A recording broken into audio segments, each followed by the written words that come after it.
Maybe I need to unmute my mic. That would be helpful. Hopefully the chat is working. If it is, awesome. If it's not, apologies. Well, again, I'm just getting used to doing this stuff, so apologies. All right, let's dive into tonight's topic, which is the hidden costs when it comes to renovating. Now,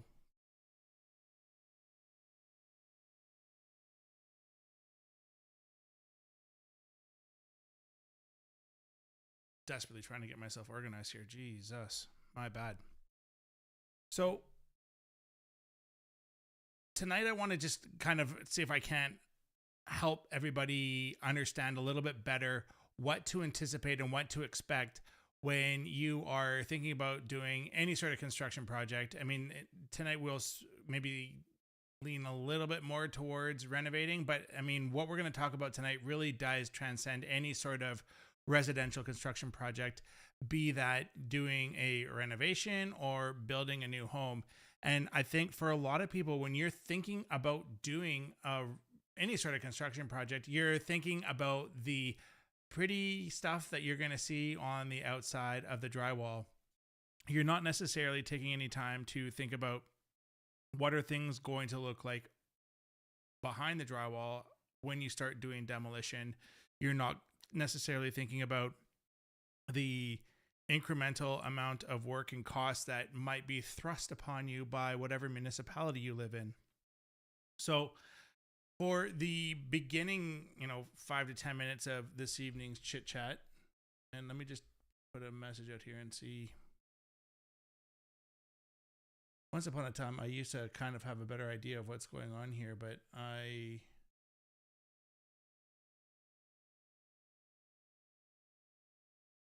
if anybody's watching, can you make a comment and let me know?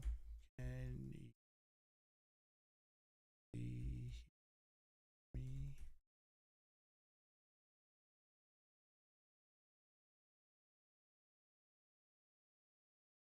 Oh, so theoretically that's posted.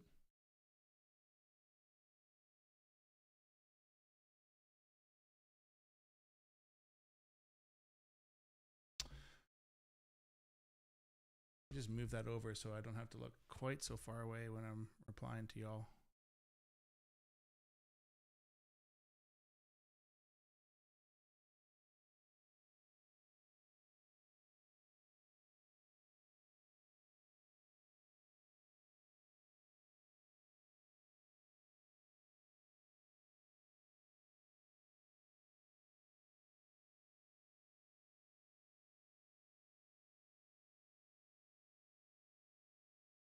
Allowing me to dock, damn it. Oh well. Apologies.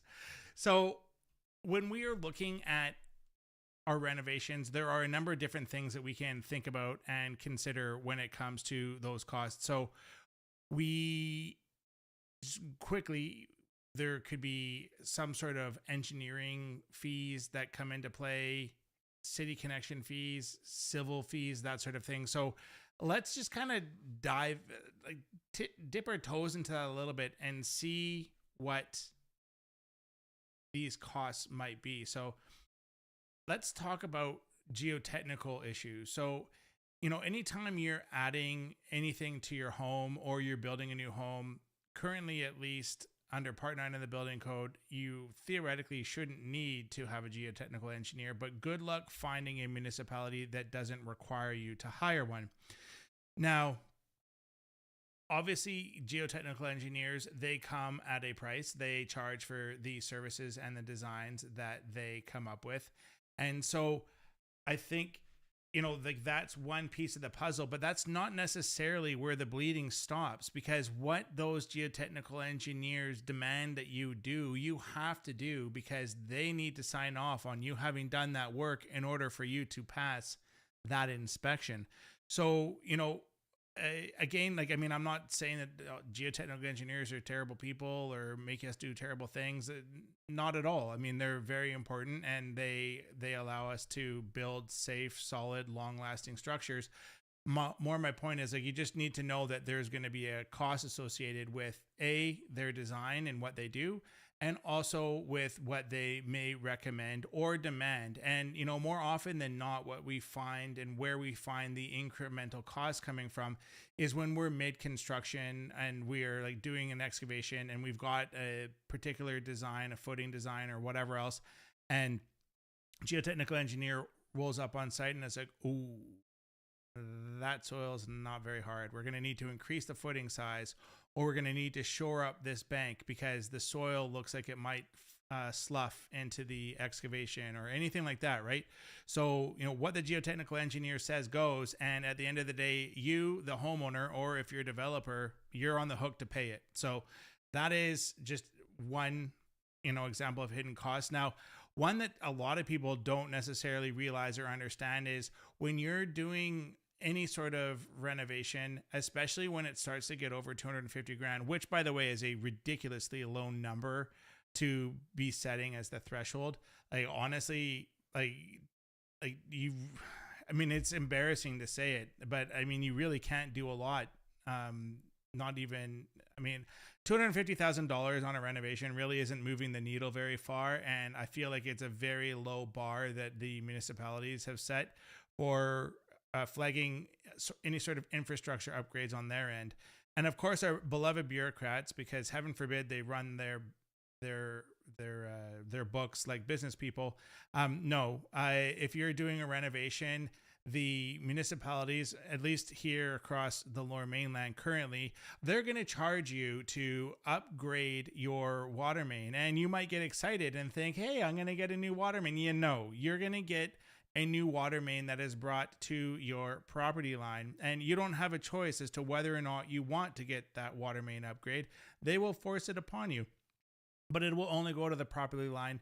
And if you want to have the new service dimension, especially if you're getting increase in capacity, you're going to need to tear up your front yard to get that water main to the house. So that's one thing that can happen. Sewer mains and the coming off the city pipe in the street to your property line, that frequently comes up. And then your stormwater connection. Now, don't get me started about stormwater in the district of North Van. That's a tirade for, I talk about it on the podcast, and I talk about it in council meetings as I show up to those things and run my mouth like a bandicoot because it's just so dumb.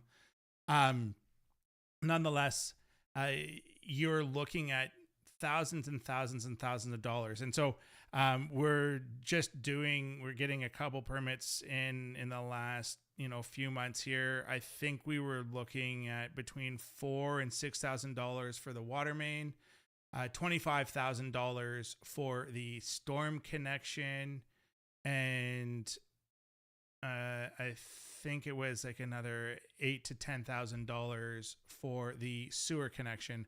And so, of course, that comes out of your back pocket, the homeowner or the developer, depending on what your role is in there. So nonetheless, those are some significant hidden fees that you may or may not have thought about before you started the project. Now, specifically in the district of North Van, and I've talked about it on the podcast before, the city of Vancouver is considering it. Our beloved politicians have basically made it impossible to build basements in the district of North Vancouver.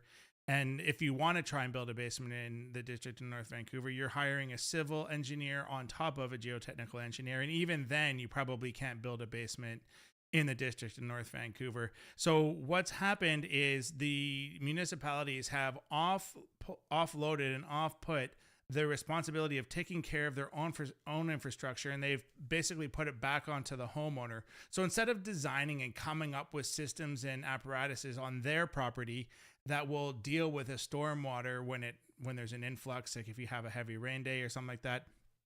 No. Now we're going to make the homeowner pay tens, sometime, I think the most that I know for hundreds of thousands of dollars. I know for my own personal home, I think we spent $50,000 on a detention tank in our front yard that theoretically is going to slow the flow of water to the district pipe. It's stupid, but that's what they've demanded. And so that's $50,000. Don't forget that's 50K after taxes. For most people, that's like 80 to $100,000 earned income. So, not insignificant. And it doesn't seem that anybody really wants to take any responsibility for how asinine that choice and decision was, and how brutally punishing it is that they thrust that upon us. So I don't want to get too down the rabbit hole on this, but let me tell you, if you are hoping to do a basement addition to a home in the district of North Vancouver, it's really going to depend on the permeability of the soils in which you live. You may not be able to do it. Nonetheless, if you're doing almost anything, you're going to need to do some sort of stormwater design. You're going to pay a geotechnical engineer to come up with something, and then you're going to pay a civil engineer to come up with something else. And then the district is going to disagree with what you said. And so you're going to go back and forth with them, 3 or 4 times before you finally come to a solution that our friends at the district in North Vancouver are happy with. So, like, honestly, district of North Van really sucks for any sort of groundwater situation whatsoever. Just know, if you are doing a renovation in the district of North Van, you are going to pay dearly for doing that work until such time as those bylaws get changed. Now, moving along into other things that you may or may not realize are going to come up when you are renovating your home are energy consultants, right? And so, they can save you money potentially, right? If you design a tight envelope and you've got some decent insulation and decent windows, they can help save money on the mechanical equipment you need to buy. You're still likely going to need to be putting in an HRV of some sort. And again, like, these are all things that are going to be required for satisfying the building permit, because that is a new requirement of the building code. So just know that there's going to be a whole bunch of things that you're going to need to spend money on in order to get through that building process. And again, these are going to be things that you're not going to get to be able to see, touch, or feel. And they're for sure going to be things that lots of other people are going to jump up and down and proclaim how important they are. But no matter what, at the end of the day, they're going to cost you, the homeowner, money. And so be aware. All I want to do is educate everybody and let everybody know where your money is going and why it's going. And, it is an election year. So, maybe me running my mouth might get a few more people to the voting booth this year. And perhaps we can get some changes happening across the Lower Mainland, because if we are anxious to find affordable housing, any new red tape that is put out there is only doing the exact opposite of making housing affordable. Now, the next piece of the puzzle for unexpected home costs are envelope consultants. So, depending on where you're doing your project, you may or may not be forced to bring in an envelope consultant. And again, not dissimilar to the geotechnical engineer, you're going to be required to do whatever they tell you to do to satisfy their details and their expectations. And of course, without their paperwork, you can't pass final inspection. So just know before you go and ask the questions and find out from whatever builder you're working with, if it's not Spruce Hill, what their expected costs are for that work. And don't be afraid to ask some hard-hitting questions, because if you don't ask the questions, you're not going to get the answers. Now, the other thing that I actually have no issue with is that we need to perform hazardous material surveys so we can determine whether or not the material that's being removed from the house has any sort of asbestos or lead in it. Lead is the latest and greatest of toxins that we are working hard to not put back into landfills and that sort of thing. So we are, if they go to the landfill, they got to be like double bagged and dealt with similar to asbestos, actually. So, we want to make sure that we're keeping you, the homeowner, safe if you're living in the home during the demolition phase, or during any part of the construction phase, to be honest. Obviously, we've got to do that asbestos testing. It keeps you safe. It keeps the workers safe. I absolutely am on board with hazardous material surveys and making sure that the people that are living in the home, if you're living there during the renovation, and or the workers that are doing work on the home, are safe and get to enjoy long, fulfilling lives and are not dealing with some sort of craziness happening in their lungs because of asbestos. I'm not actually sure. I can't recall like what the major issues are with lead. Um, I just know that it is something that we're looking for right now, and feel a bit ignorant not knowing the answer to that question. But again, you know, if there is asbestos or lead in your drywall, you're just gonna need to know that you are likely going. Well, you're gonna have to have it abated, and it's gonna cost slightly more. Now, you know, there was a time when if there was asbestos in the material, you know, people would start to freak out because it was gonna cost 2, 3, 4 times more to do asbestos abatement as compared to regular demolition.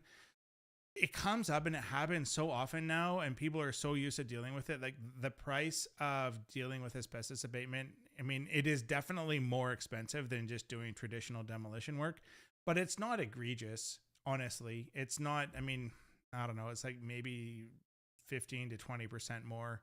I mean, it depends on how much asbestos is in the actual drywall or ducting tape or the popcorn ceilings and that sort of thing. But because there's a concentration level of asbestos in the different materials that are problematic. I mean, here's the thing, right?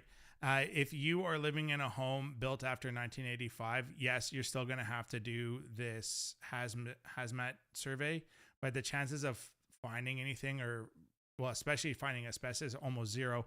It's still possible to potentially find lead, but I mean, less likely. Certainly, if you're living in a home built before 1985, it's possible that you're gonna find asbestos or lead. I mean, and truthfully, if you're living in a home built roughly between 1950s ish and 1970s ish, the chances of there being asbestos in your drywall mud are pretty freaking high, to be honest with you. And it's pretty common. We deal with it all the time. Not a big deal. It just costs more. So, you know before you go and be aware. Now, the other thing that you might not think you would need to do is getting some sort of property survey. And obviously, well, maybe not obviously, and actually it depends on the jurisdiction. I should really think about what I'm going to say before I say it sometimes.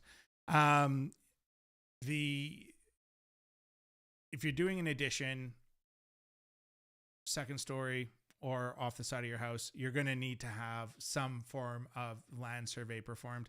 That's going to cost minimally around a couple K. If you need to get a more detailed topographical site plan, it could get to the $3,000 to $6,000 range, depending on how gnarly your property is, how much slope there is, how many crazy trees there are, and there's a litany of different issues there. If you're building a new home, at least in most jurisdictions of the Lower Mainland, you're going to have to pay surveyors to do actually what's called a posting plan. And a posting plan is when they come and they drive iron pins into the corners of your property. And those iron pins are like 3 feet long, and they drive them into the ground. They put a little ribbon on top of them, and usually there's another white wood stake nearby, identifying that there is a property pin nearby.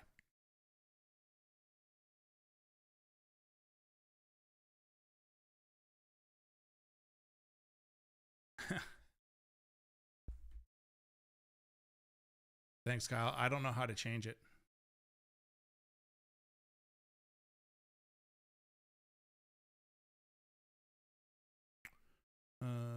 I wonder where I can.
I hope that fixed it.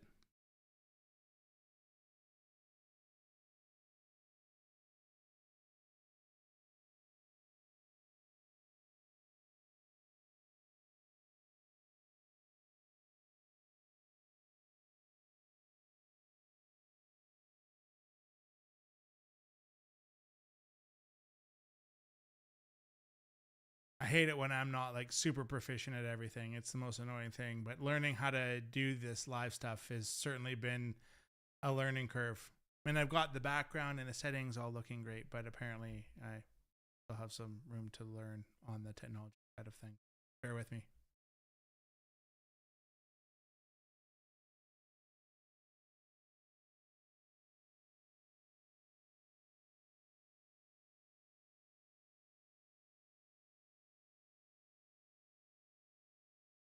That worked. Like,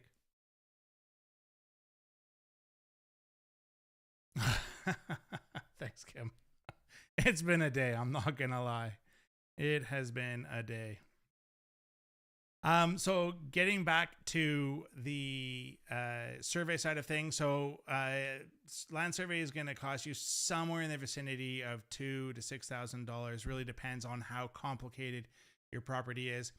If you live somewhere like my friend Kim does there, she has a very flat property, and getting that land surveyed will be relatively simple. But if you live someplace like on a stream where there's a significant slope or something like that, it is going to cost you more for your survey because it is, well, very obviously far more complicated. Now, the other thing that might surprise you is if you are planning on cutting down trees. Again, that depends on where you live. But if you're cutting down trees, you will be paying to cut those suckers down. So, I mean, there's an obvious cost of cutting down trees, but you could also be on the hook for replanting depending on the size of those trees. And so, again, depending on the jurisdiction you're in, it's not uncommon for you to need to replant between 2 and 3 trees for every 1 tree you cut down. Now, I mean, not the end of the world, not the biggest of deals, as long as you know before you go, right? And the other little thing that you got there is most municipalities are going to hold some sort of environmental deposit from you to ensure that you are doing your end of the work. Now, you can, in many cases, just offer to forego those deposit funds, which the city claims they're going to use for planting new trees.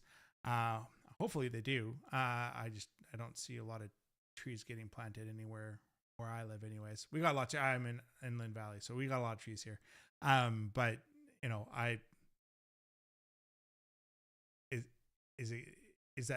are those funds getting used to plant new trees? I sure hope so. So I mean, the other kind of sort of hidden cost, street use permit. I mean, it costs a couple bucks and it's annoying to get, and whoever you're working with needs to have the correct liability insurance to get it, but not the biggest of deals to get a street use permit. So, when I am thinking about like really and true hidden costs and just summarizing what I have just said, when we are going in for permits, I would say you know what? Let me pull up one of my budgets without sharing clients' personal information here and just remind myself of where we see the most money getting spent. So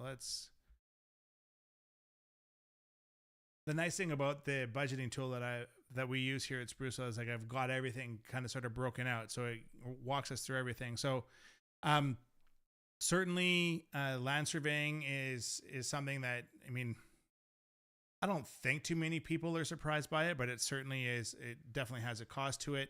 Asbestos testing, we already talked about. You're almost always going to be hiring a structural engineer. We already talked about geotechnical and civil engineers, envelope consultants, green building consultants, energy consultants. Of course, there's a cost of permits. Don't forget, and I forgot, and I glanced over it initially when I started the stream, it was a little frazzled. Permits obviously cost something, and almost every municipality is going to actually ask you to pay more than what the permit fee is. They're going to hold some sort of deposit.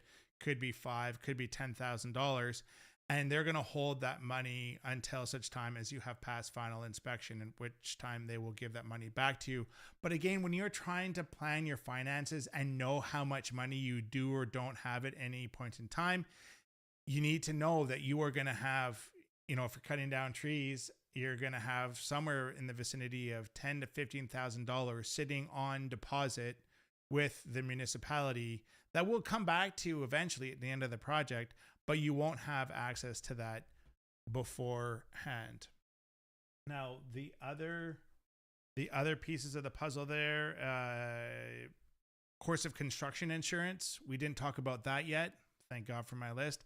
So, especially if you're moving out of the house, you absolutely need to get course of construction insurance to make sure that the home and the property are protected. Really, really, really important. What else we got? We talked about, there's a good one. Oil tank removal. I don't know where you live and what you're doing or whatever else, but here, and I'm sure in many different areas, a lot of people had underground oil tanks. And, well, maybe they didn't have it. I'm not going to speak to where you are. I can only just speak to what I know a lot about. And here we had a ton of underground oil tanks. And unless that sucker was properly decommissioned at its end of life, that is for sure leaking oil into the ground. And if you've got a bad enough leak, like, you could be looking at hundreds of thousands of dollars in contamination remediation. It is an ugly, ugly, ugly thing to have to deal with. So, I mean, again, like when you're renovating or building, you come across an oil tank, you don't have a choice. You've got to deal with it. Now, we taught storage tank, waste bins. I mean, it's pretty obvious, but I mean, obviously it's not free to throw stuff away. I mean, the other piece of the puzzle is, making sure that you've got good designs and a good plan. And I would suggest that you pay for both and you have all of that stuff put in place. I don't think that they're so hidden. I think a lot of people understand that those are costs of doing business and costs of executing a successful construction project. But again, know before you go, and make sure you ask a lot of questions when you're getting started. And, if I've said it once, I've said it a million times. There are no dumb questions. There's just dumb answers. And so, ask your questions. Like, somebody is spending your hard-earned money. Find out why. Don't be afraid to ask questions. And, I would suggest, like, if people are waffling with answers, it's probably a pretty good sign that there's some red flags there that you might want to dig in a little bit deeper on, right? I mean, if they're legit justified costs, I mean, you don't have to like them. Trust me, you don't have to like them. But if they're legit and justified, kind of is what it is, right? So let's go into some Q&A. I got some questions that have rolled in from people that sent us messages over the last week. My contractor said we don't need a geotech, but the city says we do. Who's right? If the city says you need a geotechnical engineer, you need a geotechnical engineer. There's like almost a 0% chance of getting around that. If the city is asking for a professional stamp, you're going to need to provide it, or you're just not going to get your final occupancy. You're not even going to get your permit, never mind final occupancy. So, I mean, not so much. I mean, this is an interesting question, but not something that comes up so much in our business. I lie. It has come up in our business. What is a development cost charge, DCC? So DCCs are taxes on developers. And so I have actually seen it, and we lost a project to it because the city of North Van demanded $50,000 from a potential client for the construction of a laneway home at the back of their property. So, again, here's another family looking to add another little bit of density to the city. Apparently, we have this housing crisis. And in order for them to be able to build this laneway home, they needed to give, and I do mean give, like just money into thin air, 50K to the city of North Van to build this laneway house. And they said, well, it's just too rich. We're not going to do it. But DCCs are the hidden taxes that developers are generally charged. And it comes through when you go to buy the home. And, you know, people say, well, developers are going to take whatever they can. And you know what? I mean, sure, we have had an insane housing market here in Vancouver for the last 10 years, like literally mentally insane. But it never used to be like that. Like if you go back 15, 20 years ago, it was never like that. And so developers were like, I mean, it used to be that new construction actually was what was bringing down the cost of older construction, because the developers were able to build those units for a lower cost than a similar existing unit. So people would be like, well, why do I want to buy a 30-year-old condo or apartment for $400K when I can buy a brand new one for $350? And that's what was happening. I mean, really, literally as recently as 15 years ago, maybe 20. And I mean, again, like that's where we're going to get back to. And so I think what happened is our local politicians got greedy and we're like, oh, well, here, like, you know, house prices never go down. They only go up. And so we're going to try and take as much money as we can. And that's what this DCC craziness is. And I mean, I'm telling you right here and now, unless jurisdictions across the Lower Mainland get their ever-loving heads out of their asses and realize that they have got to eliminate these DCCs or significantly lower them. And sadly, I mean, they're going to need to raise property taxes, but, you know, at least in raising property taxes, they're going to start to get held accountable. And maybe some of the bloat and unnecessary people that are working in our municipal halls will find themselves looking for a new job opportunity. Somebody asked, well, is it worth paying $3,000 for an energy consultant? I mean, I would say the answer is maybe. I mean, it's possible that they're going to be able to design your home and develop things so that you don't need to spend as much money on an HVAC system. So, I mean, it is possible. Is it? I don't know. I mean, choice is yours. I'm gonna put that up to a coin toss. It's really up to you. I'm not totally on board all the time, but I mean, certainly if you are really concerned about building an airtight home, energy consultant is a fantastic thing for you to invest in, and I am all for it if that is what your primary goal is. Now, here's an interesting question. Not really to do with pricing. If I am tearing down a wall, but it's not load bearing, do I need to get a building permit? Yep.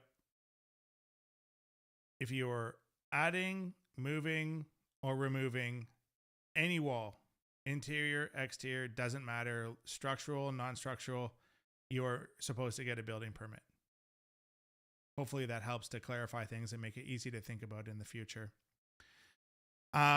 What is a performance bond? To be honest, I've not really come up with that or come up against that too many times. But what it is it's insurance that the contractor will actually finish. It's typically on big projects, and it's a hidden cost built into their quote. It's typically like 1% to 3% that protects you if the company goes belly up midway. So that's what a performance bond is. And so we got a few viewers, whopping 2-3 viewers coming in and out. I appreciate everybody that is joining us tonight. Sorry that I was a little late getting the stream going. My bad.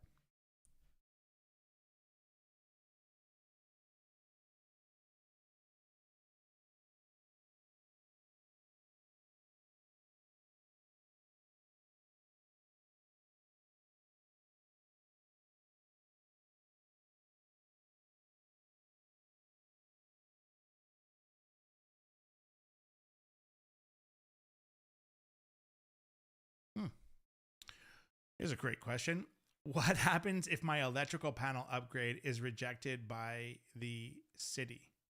So I guess the problem for this person is they're adding an each EV charger, a heat pump, and or an induction stove, and they needed a 200 amp service, but the transformer on the street is already at capacity. So the hidden cost on that is you might be on the hook for a system upgrade. You might be on the hook for that $5,000 to $15,000 transformer upgrade if the utility actually needs to update the transformer at the pole. In the city of Vancouver, I think they're doing. I wish I had a better memory and like better recall. Unfortunately, my brain doesn't allow me to do that. But I know that they're having to install units, and I think the cost of those suckers are more like $50,000. And the idea being is as more. I mean, if you're the first home to need the use of that, you're gonna have to pay the whole amount. But then over time, as more homes have to also borrow from that transformer unit, I really should know the name of that. Here, let me Google it.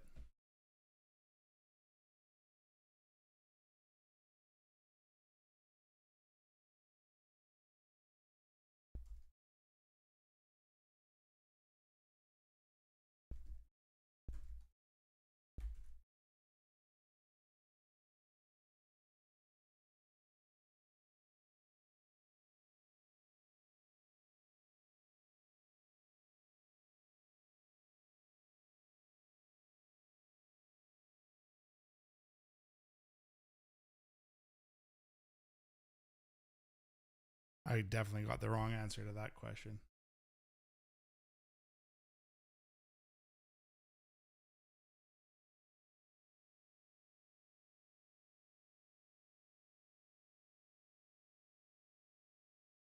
I can't find. I know there's a name for it. I just can't remember what it's called off the top of my head. Apologies. Nonetheless, yeah, if you need to upgrade the transformer or need to add some infrastructure nearby, you're going to be on the hook for that, and that is something that it's very easy to not think about when you're going into this stuff. That could very much become a part of your issue. All right. What is a crane swing or shoring agreement? All right. So if you're building close to a property line and need a crane to lift trusses, or if you're digging a deep basement, you might need to swing over the neighbor's yard or anchor under their soil. So neighbors in this case often can demand legal fees and a licensing fee to allow you to use their airspace or soil. I mean, I think it'd be a bit of a jerk of a neighbor to do that.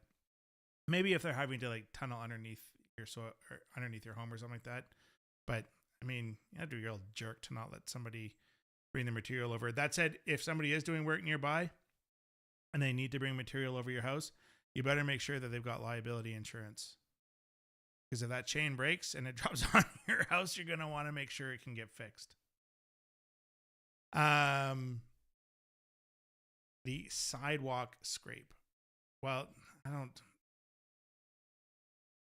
One of the other actually hidden costs that I did not even think about earlier, but it happens all the time, and all of our clients are always so excited to pay for it, is the repair and or replacement of sidewalks and or curbing at the front of their properties.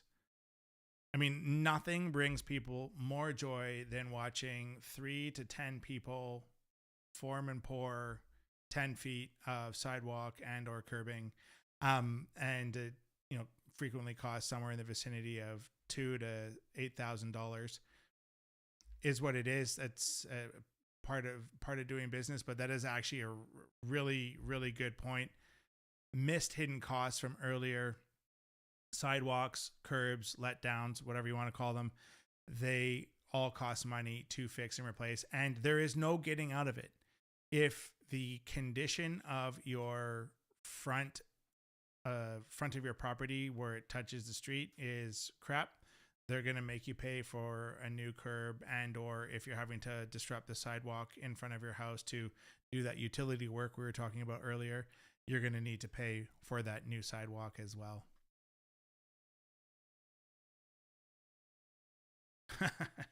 What if I find a bone or an arrowhead in the garden?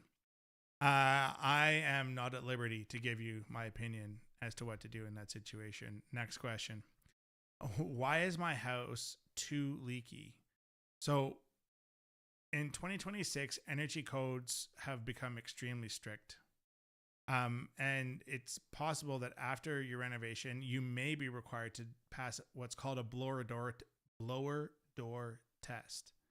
And if any of you out there are interested to see what that looks like, I can very quickly pull up a picture of what a blower door test looks like and what it does. But basically what it's doing is it's trying to suck air out of your house at a certain pressure level, and it's got like little sensors in it, so it knows how much to suck, and based off of that, it determines your ACH rating. And so an ACH rating of 2 or lower is very, very good, quite airtight. An ACH rating of 1 or lower is it's insanely airtight. Of course, in order to deal with the house being so airtight, we now need to install HRVs and or put holes in our exterior walls with passive venting to allow air to get into that. But that's on the podcast. Feel free to tune into that. I'm having fun with that. Good times. Pretty entertaining, I hope. All right, so this is a great question. Why did I end up needing more drawings at the end? Well, it's happened on more than one occasion. People change their mind and people move things around. So no matter what, almost everywhere at the end of the build, they're going to say, okay, cool. Like what you've done, I think is going to be okay, but you now need to submit a revision because we need to have what are called as built, AS-BUILT, as built drawings, so that we have something on file knowing exactly what was or wasn't built on the property. So just know that that is not that unusual, but you certainly, if you've made any changes, you're going to want to get those revisions in well before final inspection, because it could take anywhere from 2 to 6 weeks to get those revisions approved by the municipalities, depending on who and what you're dealing with. And obviously different jurisdictions have different turnaround times. Some are extremely efficient and some, well, there's room for improvement. Let's put it that way. Are there any questions out there in YouTube or Facebook land?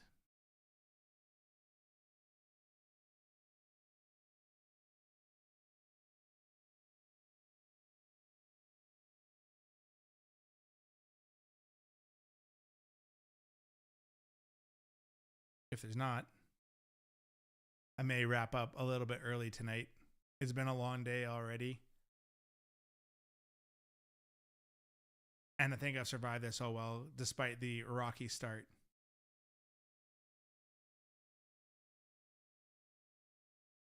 Totally awesome. Hey, listen, thank you everybody for watching. Really, really appreciate it. Have a phenomenal evening.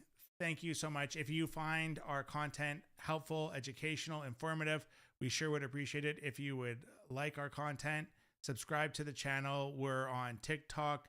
We're on YouTube, Facebook, Instagram. We're everywhere. Spruce Hill Homes. We got our fingers in all of the social media platforms. I think we even post to LinkedIn every now and then. So listen, I don't really post that much to X though. My bad. Nonetheless, hey, thanks so much for watching. Stay tuned for the next one. We'll be doing this again in a month or so. All the best to you. Bye now.